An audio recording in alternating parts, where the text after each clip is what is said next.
Magandang araw sa ating balita ngayon at ngayon sa ating balita sa labas ng ating bansa, balita sa ibayong dagat. Inanonsyo ng bansang Austria sa mga mamamayan nito ang pagbabawal sa paggamit ng social media sa mga kabataan na nasa edad 14 anyos pababa. Ayon sa kanilang Vice Chancellor na si Andreas Babler ng Social Democrats, na hindi na makayanan pa ng kanilang gobyerno ang negatibong epekto ng social media sa kanilang mga kabataan.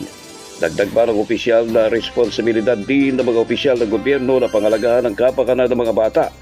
Maituturingan niya ito na isang uri ng adiksyon gaya ng alkohol at tobacco. Magugunit ang ilang bansa na rin na nagpasa ng kahalintulan na batas para sa pagbabawal sa mga kabataan na gumamit ng social media. Kabilang sa mga bansang ito ay ang Ireland, Denmark, Greece at ang bansang Spain. At iyan ang ating balita sa labas ng ating bansa, balita sa ibayong dagat. Ako naman, Brad Mike, sa nagulat, mapayapang araw, Mindanao.